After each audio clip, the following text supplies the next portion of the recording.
Alors, Alors, aujourd'hui, je suis avec Édith Bernier et je suis tellement content parce que c'est une conversation. Moi, je trouve ça important d'utiliser les bons mots. C'est un partage, une conversation sur un sujet difficile mais essentiel à aborder, la grossophobie. Édith, tu es plein de choses, mais on va en prendre 3. Autrice, ton deuxième livre est à paraître très bientôt, en le début 2 septembre. le 2 septembre. Tu es conférencière et tu es spécialiste dans les sujets qu'on va aborder aujourd'hui autour de la grossophobie, mais dis-moi en plus. La lutte contre la grossophobie et l'inclusion des personnes grosses. Pour que les gens comprennent bien, qu'on essaie là, de partir sur des bonnes bases puis que tout le monde se comprenne bien. Est-ce que tu peux me faire un résumé de ce que c'est la grossophobie et l'inclusion, comme on va en parler aujourd'hui? Bien, en fait, l'inclusion, dans le fond, des personnes grosses, c'est l'inverse, la grossophobie. Et la grossophobie, en soi, c'est la définition du dictionnaire, qui est quand même assez juste, je trouve. C'est l'ensemble des comportements hostiles et des discriminations qui ont lieu envers les personnes grosses, obèses ou en surpoids. Moi, personnellement, et on en a déjà parlé par le passé, les mots obèses, en surpoids, en bon point, c'est des mots avec lesquels j'ai bien de la misère parce que je les trouve très pathologisants, comme ils viennent de la médecine. Okay. Donc, je privilégie le mot gros et grosse, mais toujours utilisé d'une façon humanisante, c'est-à-dire, je dirais pas un gros ou une grosse, je veux dire une personne grosse, un homme gros, des personnes grosses. De la même façon qu'on parle, par exemple, de quelqu'un qui vit avec un handicap. On ne dira pas un aveugle ou une malvoyante, on va dire une personne aveugle, un homme malvoyant. On ne dira pas un homosexuel, on va dire une personne homosexuelle, etc. Ça, le pouvoir des mots, finalement, d'accrocher à cette, je mets des gros guillemets, catégorisation, accrocher justement le fait qu'un être humain complet derrière et d'abord avant tout. Et ça, c'est un principe de base même qu'ils enseignent dans la médecine, tu sais, je veux dire, de traiter une personne et non pas de traiter une maladie. Donc, personnellement, moi, dans mon travail, j'ai travaillé entre autres dans le contexte médico-légal et je me suis rendu compte à une période que j'appelais les gens des fois par leur maladie, puis je suis comme non, c'est plus, tu sais, c'est des gens avant ça. Et j'ai réalisé à quel point c'était important de le faire, en fait. Important, j'imagine, dans un souci d'interaction humain, une interaction et à ce moment-là, d'arriver à avoir une discussion, un engagement social qui est respectueux, qui est bienveillant l'un envers l'autre. Bien, de reconnaître que les personnes grosses sont des personnes à part entière.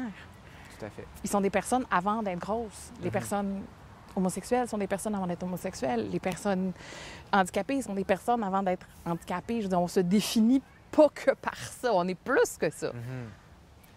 Je trouve ça intéressant parce qu'en plus, dans cette conversation-là aujourd'hui qu'on va avoir, moi, mon background, mes fondations en sport de compétition, je suis un produit pur jus, que je vais dire, du no pain, no gain. Donc, il faut que ça fasse mal. Il y a une valorisation par la sensation de douleur, qui est une forme de rétroaction de l'effort que tu as mis. Et donc, ça fait partie un peu du processus de reconnaissance du temps et de l'énergie investie dans ton processus de changement comme athlète, comme pratiquant d'activité physique et ou de sport. Et je viens de cette mentalité-là, de cette production-là d'entraîneur où... Du sore muscle, happy pain. Tout cet entourage-là. Oui, je suis déjà passée par là, moi aussi. Je sais qu'il y a des gens qui vont sûrement avoir des doutes, mais oui, j'ai déjà fait énormément de sport et d'entraînement. Bien, il y a ça. Puis il y a aussi, évidemment, tout le discours, le paradigme et quasiment le dogme, même, je pourrais dire, de ces dernières décennies du « mange moins, bouge plus ». Moi, je suis vraiment un produit de ça. J'ai été développé là-dedans, j'ai évolué là-dedans et j'ai fait la promotion de ce message-là aussi pendant, faut je l'avoue, pendant le plus clair de ma carrière jusqu'ici. Quoique dans la dernière décennie, tranquillement, suite à ce que j'ai nommé la chute du corps, lorsque mon corps m'a lâché, lorsque mon système nerveux a commencé à faire des free games, là, ça ne marchait plus du tout. Toutes mes bases, mes fondations, mes valeurs, mes croyances se sont écroulées parce que ça ne fonctionnait plus. Là, il y a eu quelque chose qui a changé graduellement, sinon sans avoir certains éléments où, ben non, je ne suis pas d'accord, ça ne fait pas mon affaire. Non, le corps, tu es supposé de faire ce que je t'ai dit, tu es supposé d'aller de mon sens. Puis là, à un moment donné, j'ai dû revoir ma façon de regarder l'activité physique, regarder la performance. j'en fais toujours, mais d'une façon différente. Mais en fait, ce qui est particulièrement challengeant dans les questions de grossophobie, c'est que non seulement il faut construire quelque chose de nouveau, construire une nouvelle perception, un nouveau cadre de valeurs selon lequel on filtre dans nos yeux, dans nos pensées, comment on voit les personnes grosses, mais il faut surtout aller défaire l'ancien. Et il y a de la résistance à défaire tout ce qu'on nous a enseigné, ce qu'on nous a dit que la valorisation, ça passait par la jeunesse, par la minceur, par être en forme, par être musclé, mais juste assez, grand, mais juste assez. Tu sais, bon, il y a tout ça aussi. Mais il y a aussi toute la culpabilité judéo-chrétienne qui reste. Ça arrive de tous les côtés. Quelque chose que j'explore, entre autres, dans mon livre, c'est qu'on représente plus que la moitié des péchés capitaux en étant des grosses personnes. Donc, OK, déjà, j'aurais jamais pensé à ça. Déjà on représente la gourmandise. Il y a beaucoup de gens qui associent les grosses personnes à une sexualité débridée. Donc, on a la luxure. Rajoute à ça l'envie de sexualité, justement, l'envie de manger, le manque de contrôle, etc. Et après ça, le quatrième, c'était quoi, non? Enfin, il y avait au moins, j'avais réussi au moins à associer... Ah, bien, la paresse, voilà, parce que les grosses personnes sont paresseuses. Automatiquement, donc, c'est le ça. préjugé. Donc, voilà. Donc, déjà, dans tout le mindset judéo-chrétien, puritain, nord-américain, occidental, on est le diable en personne. Donc, ça ne peut pas aider quand déjà ce qui reste, OK, on est beaucoup moins religieux qu'avant, même s'il reste beaucoup quand même de restants de ça, mais ça reste quand même dans nos têtes, ça reste quand même dans comment on a été élevés, comment nos parents ont été élevés, comment nos grands-parents ont été élevés. Et ça traîne et ça suit, même si c'est pas toujours conscient. Ça risque d'être fort intéressant que cette j'espère. heure ensemble. Moi, je le vois comme une occasion d'apprentissage, dans le sens où, un peu comme avec ma partenaire de vie, Maganga, c'est certain qu'elle a un regard sur la vie, une expérience de la vie qui est complètement différente de la mienne, étant à la fois une femme, étant aussi une femme avec une mère blanche et un père noir. Et donc, elle m'a partagé au cours de la dernière décennie où on est ensemble différentes choses que j'arrivais pas, j'arrive encore à avoir j'ai encore la difficulté à saisir parce que je n'ai jamais eu à vivre ce qu'elle vit, mais avec autant que c'est possible, compassion, avec l'amour profond que j'ai pour elle, pour cette personne, cette humaine, bien, j'arrive à avoir cette connexion, cette résonance empathique. Donc, je lui dis, je ne peux pas te comprendre, mais j'ai plein d'amour pour faire le chemin avec toi de la compréhension. Et je pense qu'admettre déjà que tu ne pourras pas tout comprendre et que tu ne pourras possiblement jamais tout comprendre, c'est une admission qui n'est pas nécessairement facile, mais qui est importante. Et il faut savoir, à un moment donné, surtout quand on est une personne non concernée, éventuellement même pour se développer en tant qu'allié non concerné, peu importe la cause, il faut savoir se dire, ma compréhension, ma capacité de compréhension va s'arrêter là. Et je ne pourrai jamais savoir exactement c'est quoi l'expérience d'être une femme racisée, par exemple, ou d'être une personne grosse, ou d'être une personne marginalisée pour d'autres raisons. Donc, c'est important de savoir reconnaître ça parce qu'en reconnaissant ça, tu reconnais que ta place n'est pas en avant. Ta place est sur les côtés, est avec les gens concernés, mais il y a beaucoup de personnes qui vont prendre des causes qui ne les concernent pas et qui vont se mettre à l'avant dans des causes qui ne les concernent pas. C'est de la bonne foi, c'est de la sympathie, c'est rarement des mauvais gestes, mais ça fait qu'on se retrouve avec un mouvement body positive, par exemple, qui est représenté par des femmes à peine grosses, jeunes, minces et blanches, qui sont les personnes à qui on a le moins besoin de référer en question de diversité corporelle, de body positive, d'acceptation des personnes grosses, puisque ce sont les modèles les plus près des standards de beauté actuels. Donc, c'est important d'être allié, c'est important d'être conscient de où ta compréhension, où ton empathie, où ta sympathie arrête, et de le réaliser et de savoir que tu ne pourras jamais, tu ne devrais jamais te mettre devant les personnes concernées. Être côte à côte, comme tu dis. Voilà. ou pousser en arrière. C'est drôle, c'est exactement notre mantra, si je peux dire, dans notre couple. Puis Mhm. pourquoi je l'appelle ma partenaire de vie, Mhm. c'est justement ça. C'est côte à côte, mais parfois je peux la pousser, parfois Mhm. c'est elle qui me pousse, parfois je la tire, parfois elle me tire. C'est ça. Donc toujours côte à côte. Fait que en fait, c'est un peu ça que je veux faire aujourd'hui avec toi. Mhm. C'est d'avoir cette discussion difficile mais nécessaire sur un sujet que je ne peux pas comprendre dans mes tripes. Non. Mais par cette discussion-là, mon espoir, mon intention derrière l'action aujourd'hui, c'est d'essayer de faire un pas justement côte à côte. De te rapprocher le plus De me possible rapprocher d'une le plus. compréhension maximale. Exactement. Puis, ce qui m'a amené à vouloir t'avoir aujourd'hui dans cette série, dans ce projet, c'est, je me suis dit, OK, j'ai fait à la base mon baccalauréat en éducation physique en 94 à 97. Donc, je me suis dit, OK, dans les 25 dernières années, mon parcours depuis, tout ce que j'ai fait, revoyons pourquoi j'ai commencé là. Donc, revenir au départ et de faire qu'est-ce qui me motivait quand j'avais 18, 19 ans à faire ça, à être un éducateur. Puis là, j'ai fait, ce que je veux, c'est que les gens soient bien, que les gens se sentent mieux et que les gens se sentent épanouis. OK, good. Bienvenue So, dans let's la talk. déconstruction. Let's have a talk. Parlons-en. Donc, tu es d'accord pour rentrer dans les 3 actes? Allons-y. Premier acte, on On s'assoit. s'assoit. Oui, et je vais te guider. D'accord. Fais ça toi? Oui, comme ça. Pour cet acte 1, si tu le veux bien, je t'invite, je vais te guider lors de la respiration, de la méditation guidée, qui peut se faire, si les gens veulent le faire à la maison, peut se faire en Shavasana, couché sur le dos, ou bien on peut le faire assis. Personne qui a peut-être des tensions dans les hanches pourrait se surélever aussi au niveau des fesses. OK. Puis là, ça va ouvrir au niveau des hanches, dépendamment de la hauteur qu'on met. Ça peut aider. Dernière chose qui peut être faite, c'est de s'appuyer sur un mur au lieu d'être comme si en extérieur. On s'adapte. Ça te va? Excellent. Excellent. Donc, je t'invite à déposer tes mains au niveau des genoux, au niveau des cuisses, comme tu es à l'aise. Tu peux les mettre paumes sur les genoux, les cuisses, ou bien tu peux mettre les paumes vers le haut. non, ça, c'est comme plus tu es à naturel l'aise au pour niveau moi, des ouais. épaules, du dos, et ainsi de suite. Mhm. Les yeux sont fermés, si ça te convient, évidemment. Et donc, à ce moment-là, ce qu'on désire, c'est, en coupant le visuel, on peut davantage se concentrer sur le souffle et sur les sensations générées, à la fois par la position, à la fois par l'état d'esprit qui peut changer en lien avec le souffle. Et donc ici, c'est d'être l'observatrice.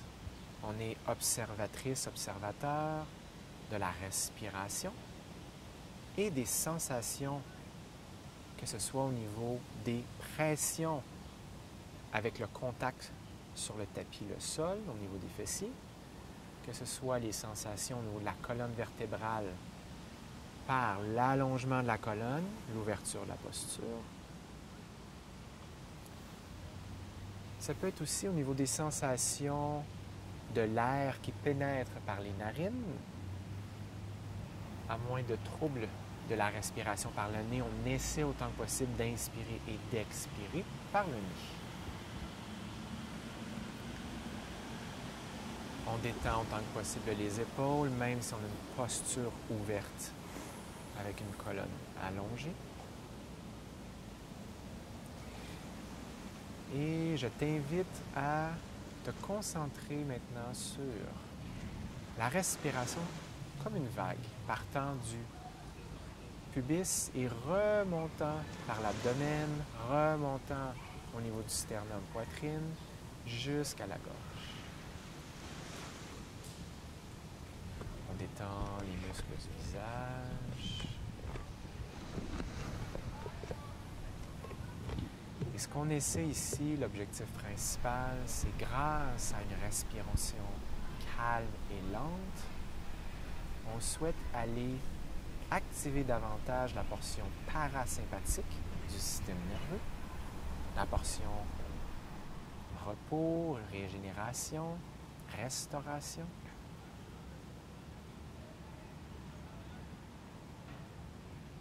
Et c'est de vraiment se concentrer, avoir le focus sur le souffle partant du pubis et remontant graduellement le long de l'abdomen, de la colonne vertébrale, de la nuque.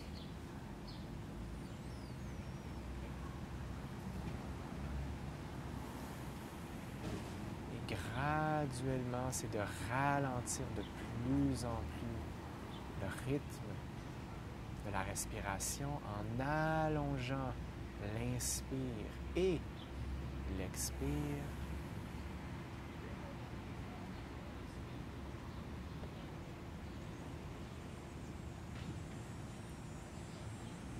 Et à mesure, à chaque nouvelle inspiration, expiration, à chaque nouveau cycle, on essaie de se concentrer davantage et de développer cette qualité que l'on nomme interoception et extéroception.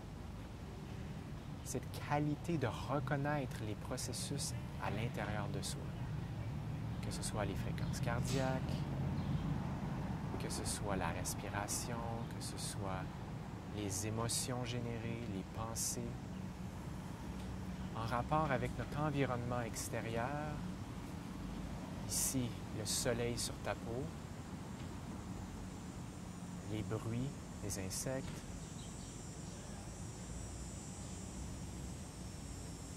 le vent léger sur ta peau, les humains qui se déplacent, les oiseaux.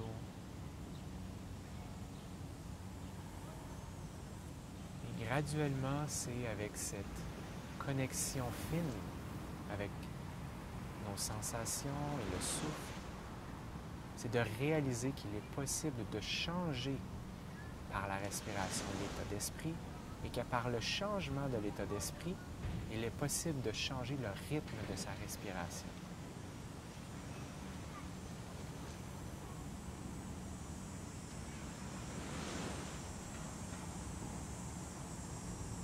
Par l'entraînement de l'esprit, on peut arriver à graduellement, avec cette capacité à détendre aussi le corps, avoir un tonus musculaire juste, ce qui veut dire juste assez de contraction pour maintenir la position contre la gravité qui nous tire vers la terre, mais pas trop non plus pour diminuer la qualité de la respiration, générer un état de stress mental,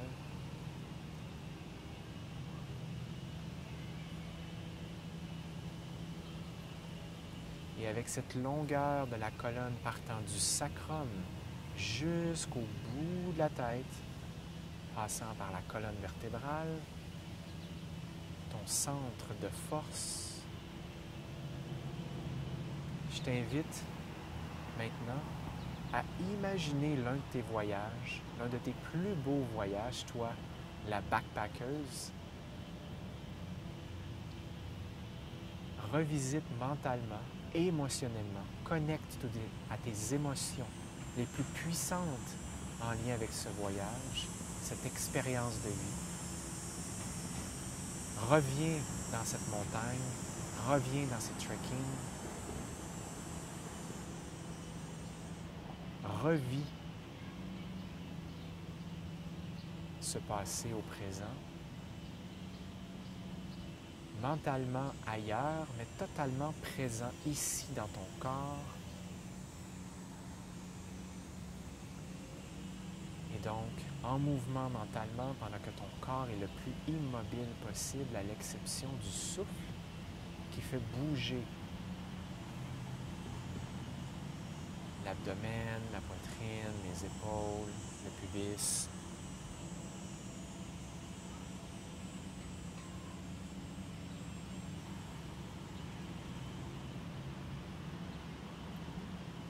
Et pour terminer, je t'invite à te connecter fermement à cette émotion la plus positive, la joie, la gratitude, le plaisir intense que ce voyage, que cette expérimentation de vie t'a procuré, et connecte intensément cette émotion avec tes sensations actuelles pour utiliser positivement cette mémoire du passé avec ce moment présent vécu.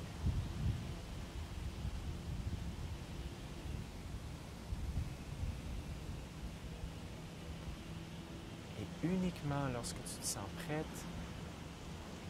comme dernière étape, ce sera de faire cette vague au niveau de la respiration, mais avec puissance. Et on va le faire ensemble, si tu le veux bien. Quand je vais commencer, ça va être de respirer, comme je le disais, le bas-ventre, remonter poitrine jusqu'à la gorge et créer cette vague comme sur le bord d'une plage où l'eau de l'océan vient toucher la terre et retourner. Et donc, écoute bien ma respiration, c'est ça ce qu'on fera ensemble.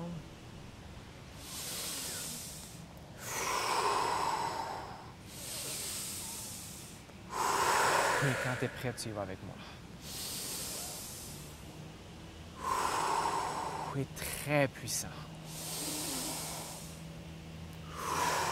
Et garde cette émotion forte de gratitude, de joie, connectée avec ton positif du passé au présent.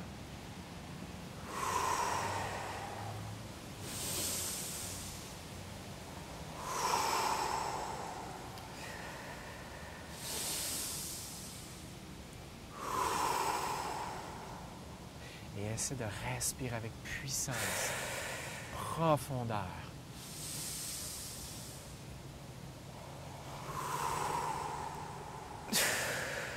Très long dans l'inspire et très long dans l'expire. Très profond dans les deux.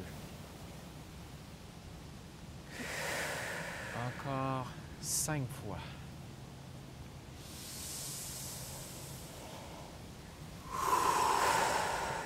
Et sans l'abdomen, sans le dos, sans les côtés, la poitrine, tout gonflé sur l'inspire.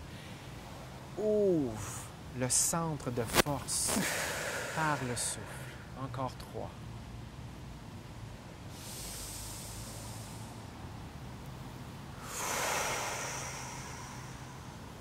Encore 2.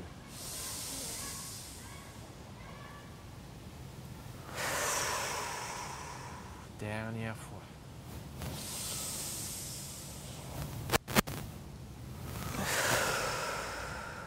Reprends une qualité de souffle plus normale pour toi.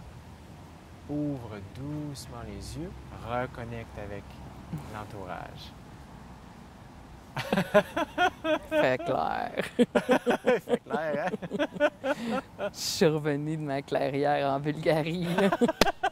J'ai où mon cheval sauvage? Il y en avait vraiment un. Oui. Est-ce que tu veux... C'est toi. Est-ce que tu veux le partager un petit peu brièvement, faire un résumé? Ben écoute, c'est drôle parce qu'avec justement les feelings de vent, de lumière, de feuilles, des bruits de forêt et tout, c'est ça, je me suis retrouvée à une fois où ce que je me promenais, je faisais du off-trail en fait en Bulgarie, puis je suis tombée sur une espèce de clairière, puis il y avait un cheval sauvage, puis il y avait le soleil au travers des arbres, c'était juste comme j'avais l'impression d'être dans un conte de fées. C'était vraiment beau. Comment tu te sens actuellement après d'avoir fait cette préparation de l'esprit? Écoute, je commence bien à zen avec la petite fourmi. Mais non, là, j'ai même pas chaud, ce qui n'est pas peu dire dans mon cas parce que j'ai toujours chaud. Donc, ça... Ouais. Fait que mon partage et mon présent ici, Ouais. présent dans le terme de cadeau, mais aussi dans le moment présent, Mm-hmm. c'était justement de partager cet enseignement-là, ce truc tout simple.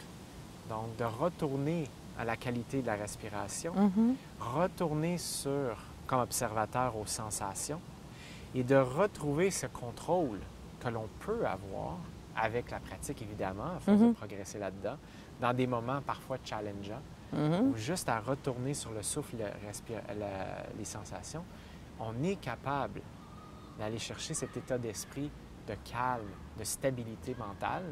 Et là, après ça, ça change complètement la façon que les gens interagissent parce que notre engagement social, que l'on soit conscient ou pas de ça, est beaucoup en lien avec les regards, le contact du regard. Mm-hmm. Le système nerveux autonome reconnaît ces choses-là sans qu'on en soit conscient. Les sourires ou le contraire, les tensions, les points, donc la posture, le pitch de la voix. Acte 2. Acte 2. On commence avec la strap. ce que tu peux faire, toi, Oui. tu as la strap de style yoga. Oui. Fait que tu peux soit la mettre comme Ouais. ça, ou comme tu peux voir, tu as des sangles en métal aussi que tu peux faire. Ah, tu veux que comme ça? Oui, puis là, tu peux faire. Et voilà. Merveilleux. Ah, merveille. Coucher sur le dos. Et là, ce que tu vas faire, c'est que tu vas lever en activant tes quadriceps volontairement. Quand tu arrives à la fin, tu vas t'aider un peu. 1, 2, et tu relâches. OK. Avant le réflexe de contraction Ouais. contre l'étirement. Donc, on veut arrêter juste avant. C'est pour ça que c'est 2 secondes. OK. Allons-y. Dernière chose, expire lors de l'étirement. Inspire en préparation, expire en étirement. D'accord. C'est bon? Ouais.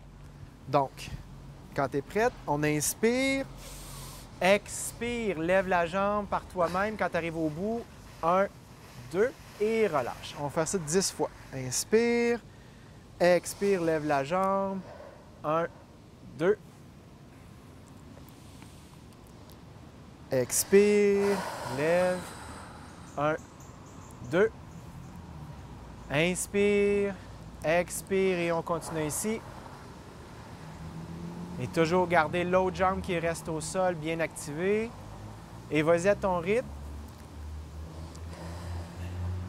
Important de se respecter.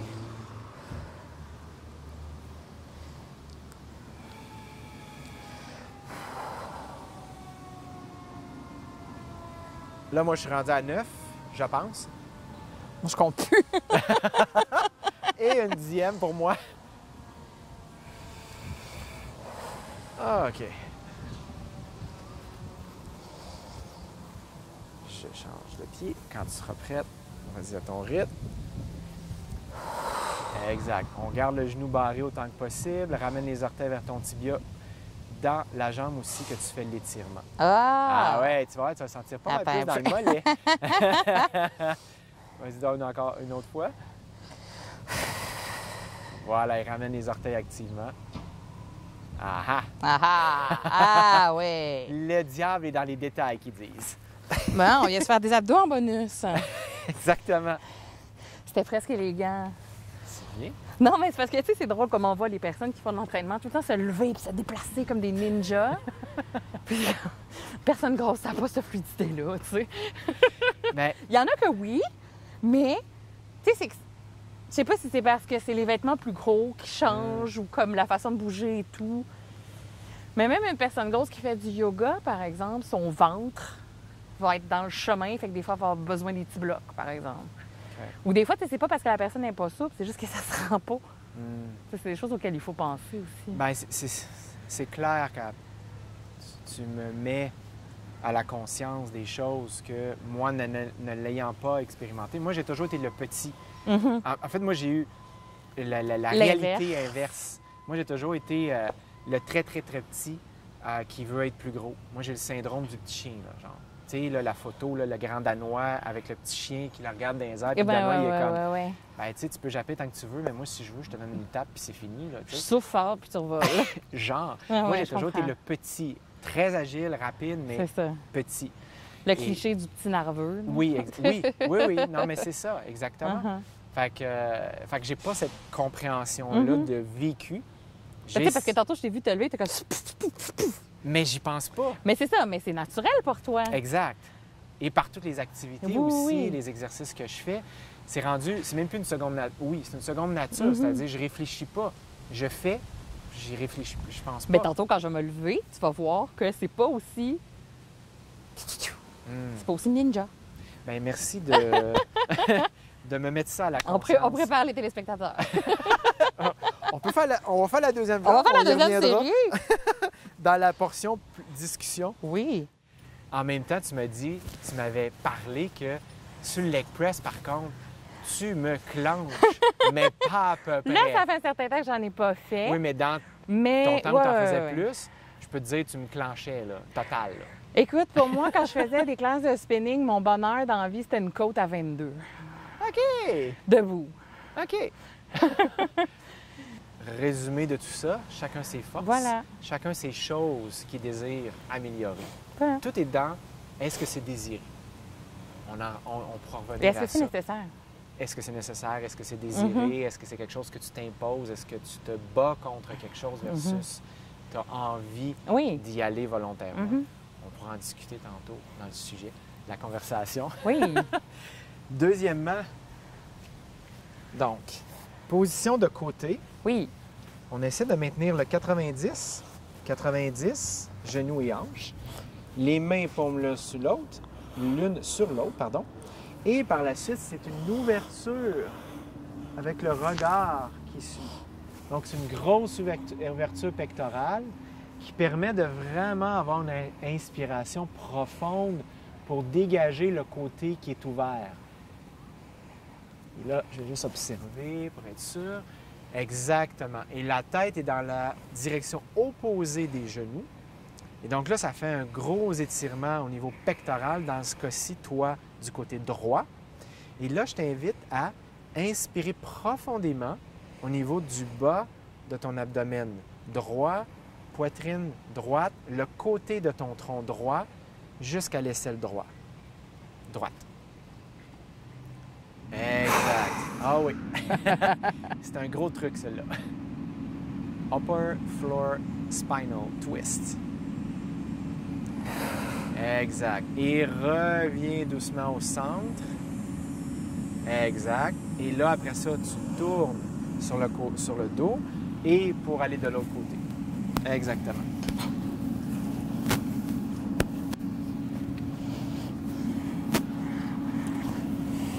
Voilà. 90 genoux, 90 chevilles, exactement.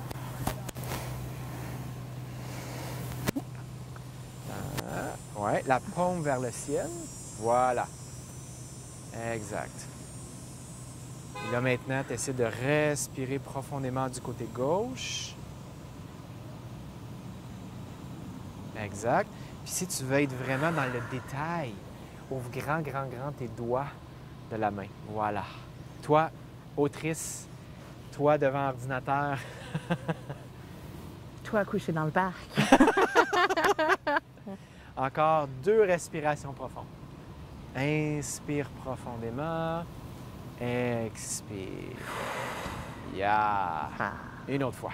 Inspire profondément. Ouvre les doigts grand. Merveilleux. Et relâche. Et reviens au centre pour sortir doucement de la position. Tu as un ballon juste là. Ballon de basket, ça peut être un ballon de soccer, un ballon de plage, whatever. C'est juste à peu près cette grosseur-là en volume, en circonférence. Si c'est trop gros, ça va trop ouvrir au niveau des hanches. Donc, le ballon environ entre les genoux.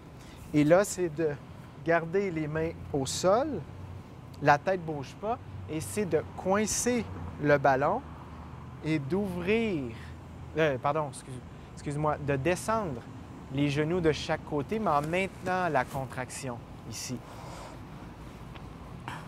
Donc, c'est de maintenir un engagement léger. Et on garde les pieds au sol? On garde les pieds au sol. Donc, un engagement léger dans le ballon. Exact. Juste pour activer un peu les muscles adducteurs à l'intérieur des cuisses. Tout en allant chercher ce mouvement au niveau hanche, bassin, jambes. Exact.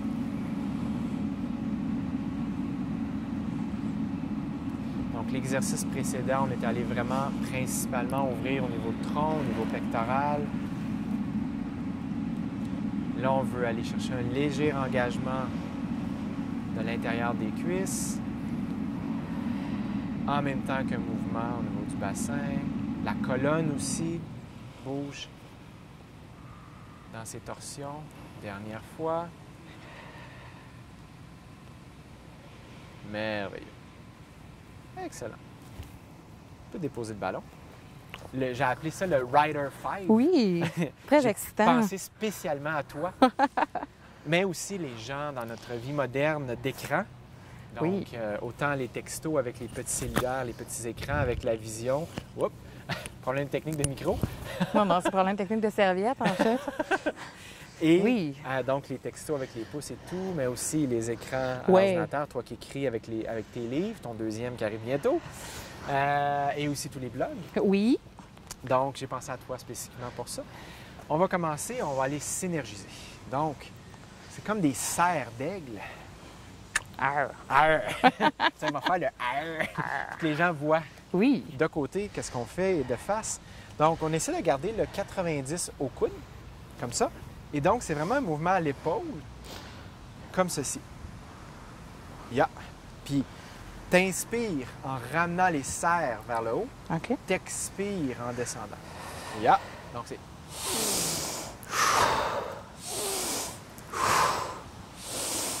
On est parti pour 30 de même. 5. Continue.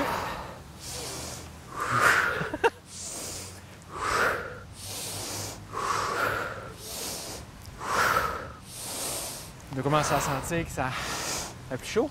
Ça craint. C'est ça. Non. C'est bon. On va être prêt pour la conversation.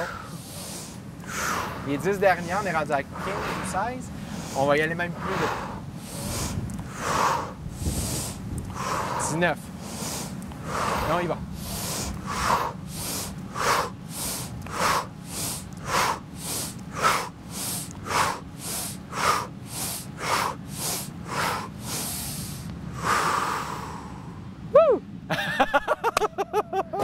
Tu parlais de caféine tantôt. Namasté! Tu dois sentir qu'il y a de l'énergie, là. Oui.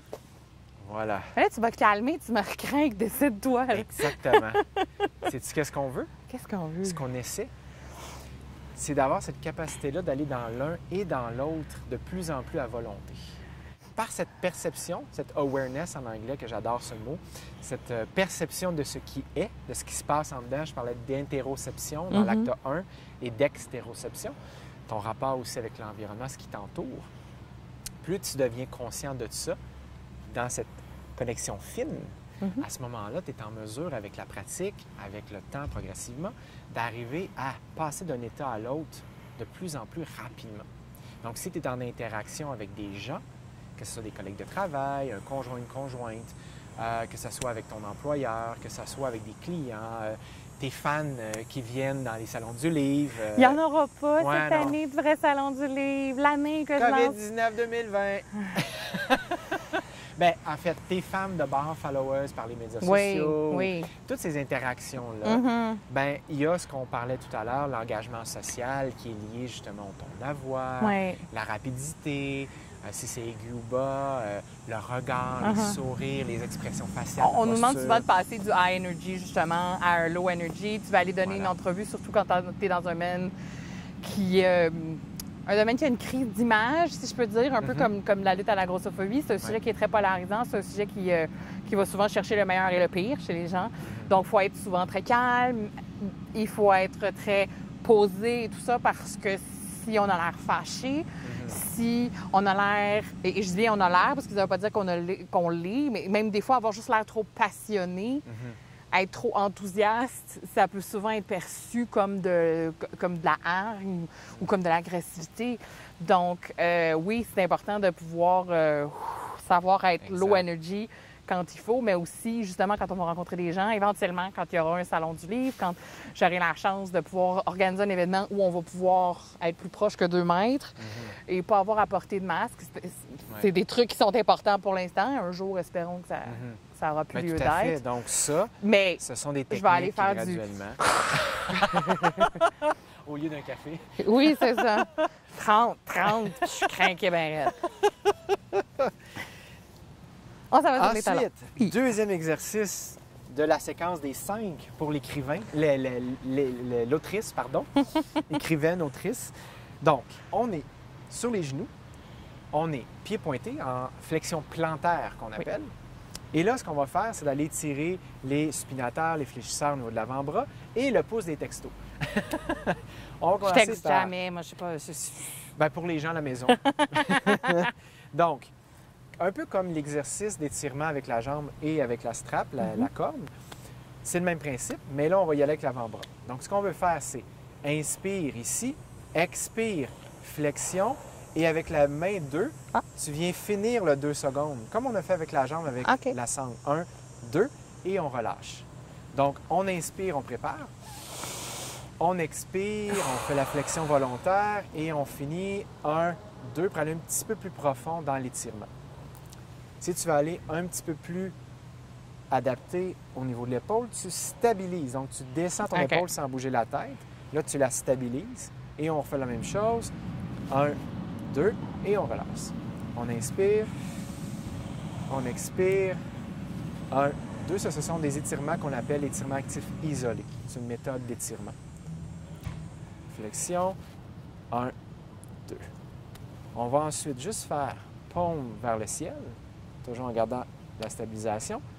Là, ça devrait aller moins loin, en gardant le coude barré très important. Et quand on est rendu au bout, même chose. 1, 2, et on relâche. Pour que les gens voient.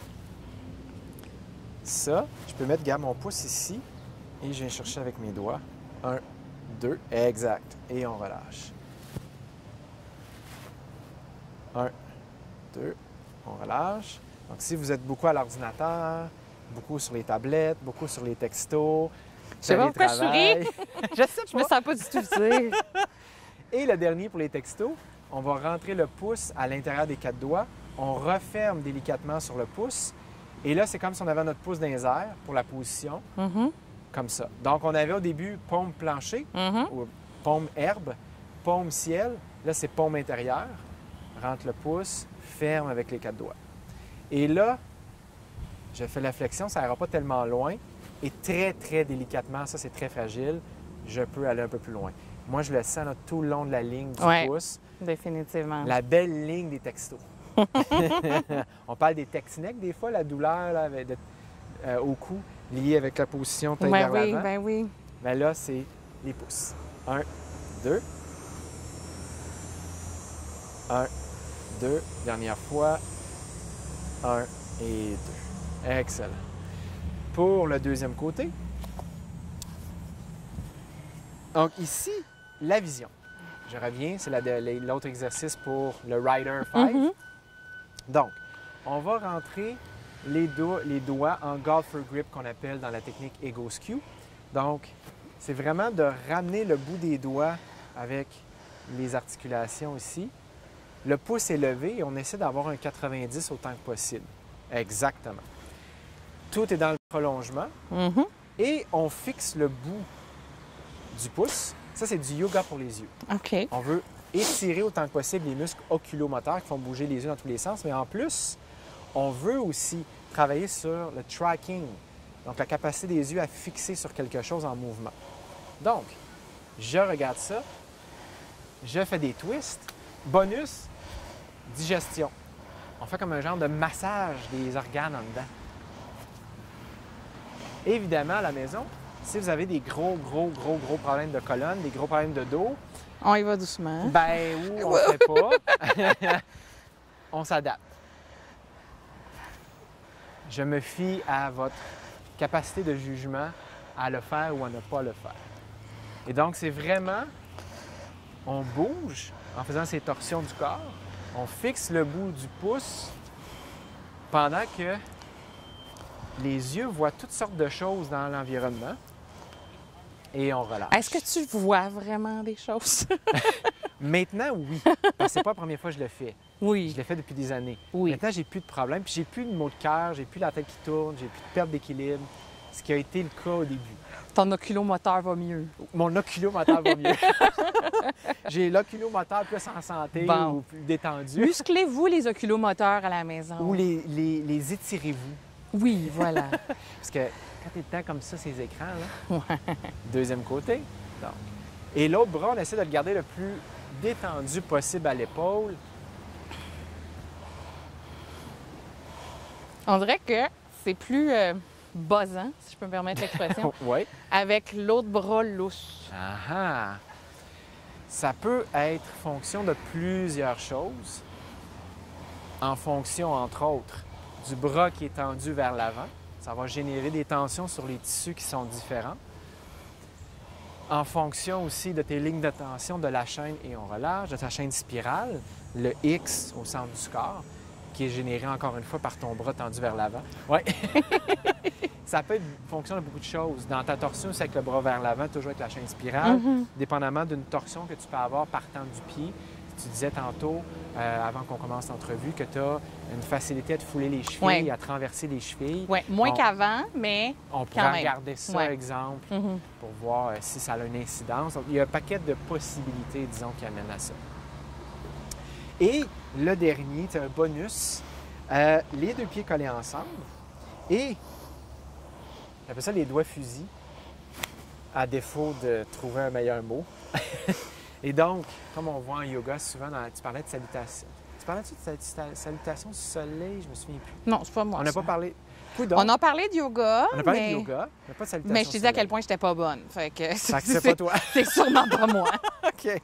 Donc, on est ici, on inspire, on expire, on étire.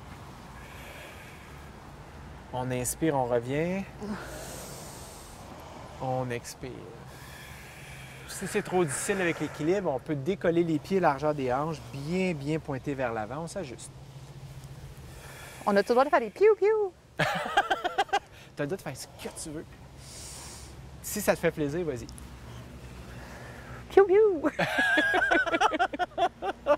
Quiconque pensait que j'étais sérieuse et inapte à bouger va être vraiment déçu aujourd'hui. Ben voilà. Ben je suis content de les décevoir.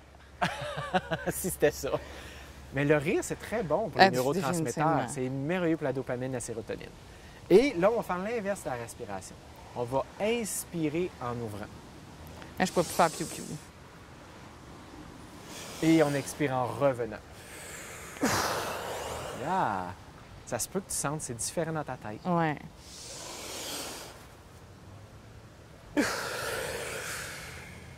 Une autre fois?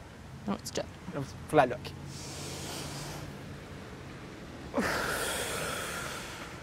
Et voilà.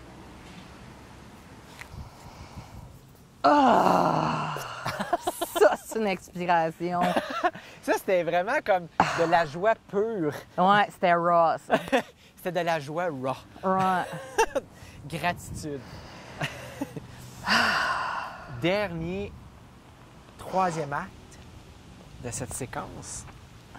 Premier, on était assis.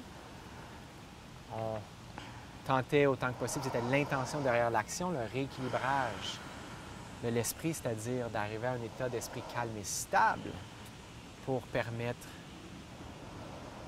à ce que le corps soit détendu, permettre à ce que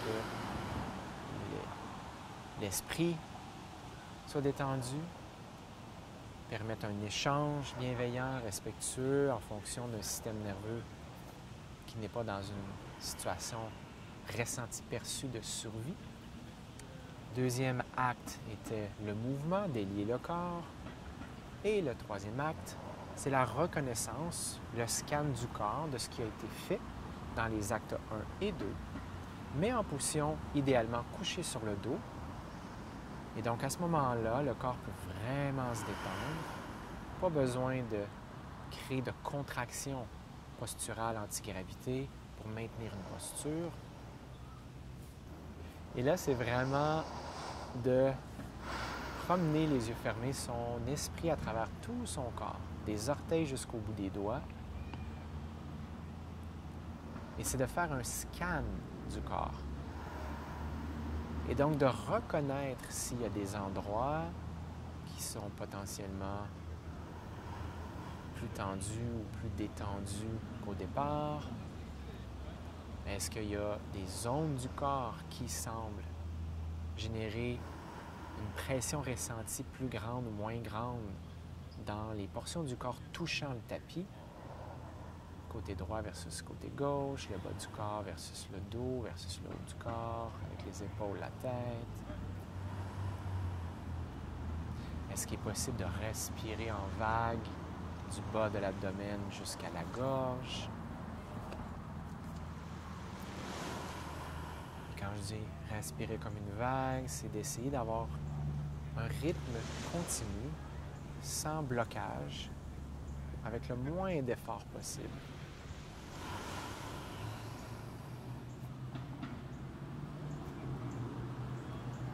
Et pour les gens à la maison, je vais te proposer un petit exercice de pleine conscience où je t'invite à concentrer toute ton attention fixe mentalement, focus fermement sur ton gros orteil droit, toute ton énergie, toute ton attention s'en va vers ton gros orteil droit uniquement.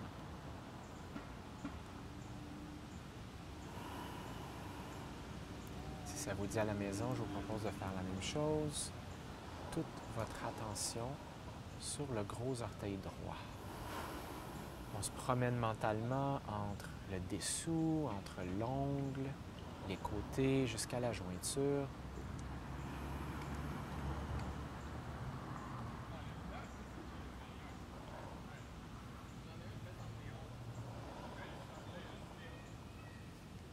Et après une minute à être totalement investi, totalement fixé mentalement sur le gros orteil droit, on s'en va sur le gauche et dans l'instant de changer son attention de place, on reconnaît s'il y a une différence de sensation, s'il y a une impression que l'orteil droit est plus vivant. Et donc, c'est de reconnaître que là où va l'attention, va notre énergie. Dans notre quotidien, on peut se servir de cette information-là, de cette connaissance-là pour se dire « Je n'ai que X minutes dans une journée à distribuer dans des activités, dans des gens. J'ai un nombre fini d'énergie et donc avec qui, vers quoi je mets cette énergie, c'est très important. Là où va l'attention, va l'énergie. Et là, je t'invite maintenant à prendre de l'expansion dans cette reconnaissance, dans ce scan du corps. Tu pars des 2 pieds, tu remontes tout le long des jambes et tout le long des cuisses jusqu'au bassin. Et là, toute ton attention se promène de bas en haut, comme une vague, entre orteils-pieds, passant à travers les mollets, passant à travers les cuisses, l'avant, l'arrière, les côtés, jusqu'à ton bassin, ton plancher pelvien, tes fesses.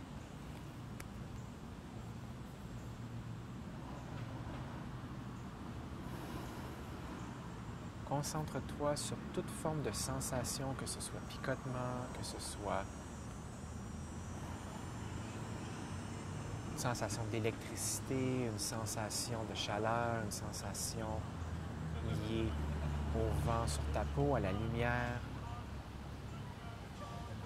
une sensation d'énergie comme si tes jambes prenaient de l'expansion, mais comme une aura autour de cette zone sur laquelle tu te concentres fermement.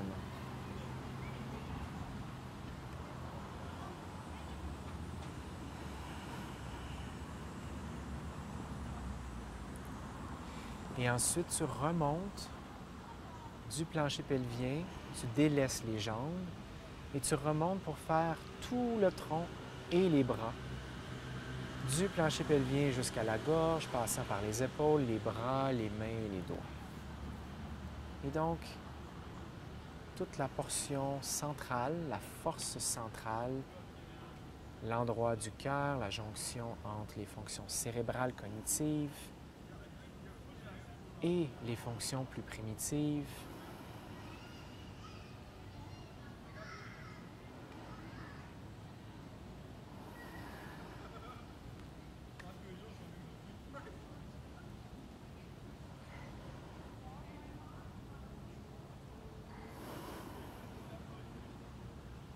Et donc, ton énergie, ton attention se promène dans cette zone, doigts, mains, bras, épaules, tronc.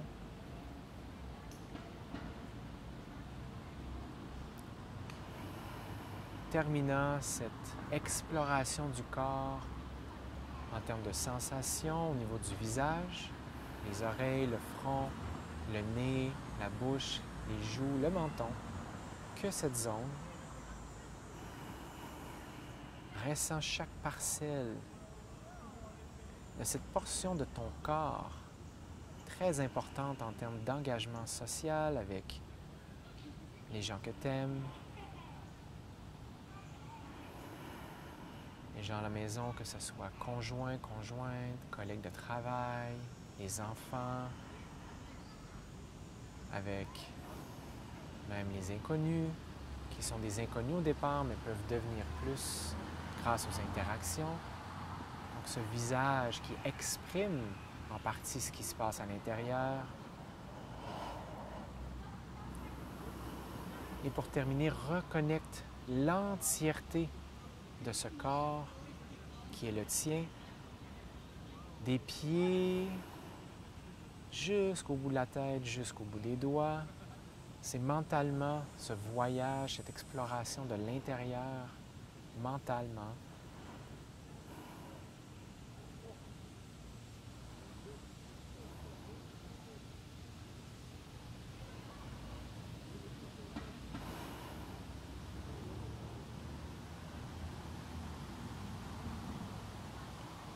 Et quand tu te sentiras prête, quand tu sentiras que c'est le moment, je t'invite à reprendre un contact visuel avec l'environnement, les couleurs, tout doucement. Recommencer tranquillement à bouger les pieds, les orteils, les doigts, les mains. Et seulement lorsque tu es prête, on va embarquer dans la dernière portion de discussion après ce qu'on a discuté au début et aussi pendant les mouvements. Cette conversation difficile mais nécessaire. Comment ça va? Ça va? Je suis presque capable de faire abstraction des fourmis. J'étais vraiment détendue. C'est bon signe. C'est très bon signe. Donc tu vois, on a commencé au début avec cette concentration, ce souffle, cette méditation et cette respiration guidée pour stabiliser l'esprit en préparation au mouvement qui venait, mais aussi à la discussion.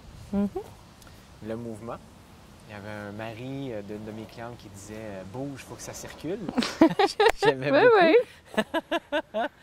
Et là, c'est le body scan, le scan du corps, pour boucler la boucle avec ce qu'on a commencé au début. Faire le scan du corps pour connecter l'esprit, le cœur et le corps, prêt pour cette discussion avec les sujets plus difficiles. Mais important. Mais très, très essentiels, Ouais. effectivement. Prête?